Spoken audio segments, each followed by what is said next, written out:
Hi Year 4, I just thought I would check that you're all well and staying safe.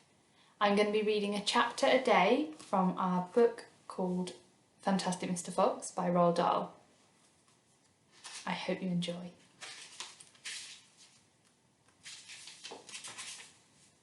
Chapter 1. The Three Farmers. Down in the valley there were 3 farms. The owners of these farms had done well. They were rich men. They were also nasty men. All 3 of them were about as nasty and mean as any men you could meet. Their names were Farmer Boggis, Farmer Bunce and Farmer Bean.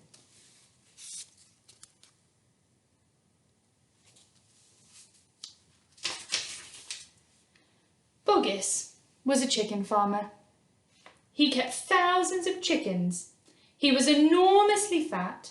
This was because he ate 3 boiled chickens smothered with dumplings every day for breakfast, for lunch and dinner. Bunce was a duck and goose farmer. He kept thousands of ducks and geese. He was a kind of pot-bellied dwarf. He was so short his chin would have been underwater in the shallow end of a swimming pool in the world. His food was doughnuts and goose livers. He mashed up the livers into a disgusting paste and then stuffed the paste into doughnuts. This diet gave him a tummy ache and a beastly temper. Bean was a turkey and apple farmer. He kept thousands of turkeys in an orchard full of apple trees. He never ate any food at all. Instead, he just drank gallons of strong cider which he made from the apples in his orchard. He was as thin as a pencil and the cleverest of them all. Boggis, Bunce and Bean, one fat, one short, one lean, these horrible crooks so different in looks were none the less equally mean. That is what the children round about used to sing when they saw them. We'll do chapter 2 as well. Chapter 2, Mr. Fox. On a hill above the valley there was a wood. In the wood there was a huge tree. Under the tree there was a hole.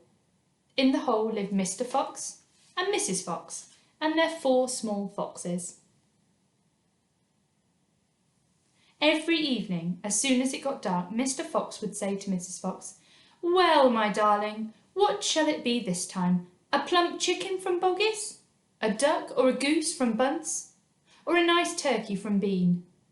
And when Mrs. Fox had told him what she wanted, Mr. Fox would creep down into the valley in the darkness and help himself.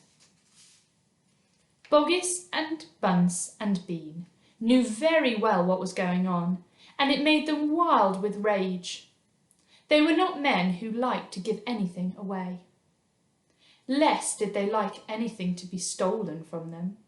So every night each of them would take his shotgun and hide in a dark place somewhere on his own farm, hoping to catch the robber. But Mr. Fox was too clever for them. He always approached a farm with the wind blowing in his face, and this meant that if any man was lurking in the shadows ahead, the wind would carry the smell of that man to Mr. Fox's nose. Thus, if Mr. Boggis was hiding behind his chicken house number 1, Mr. Fox would smell him out from 50 yards off and quickly change direction. Heading for chicken house number 4 at the end of the other farm. "Dang and blast that lousy beast," cried Boggis.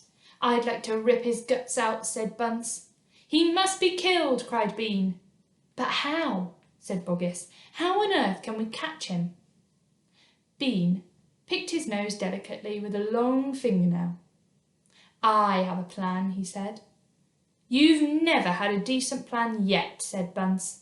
"Shut up and listen," said Bean. "Tomorrow night we will all hide just outside the hole where the fox lives. We will wait there until he comes out. Then bang, bang, bang, bang." "Very clever," said Bunce. "But first we shall have to find the hole." "My dear Mr. Bunce, I've already found it," said the crafty Bean. "It's up in the wood on the hill. It's under a huge tree." Thank you very much for listening. Chapter 3 and 4 will come tomorrow.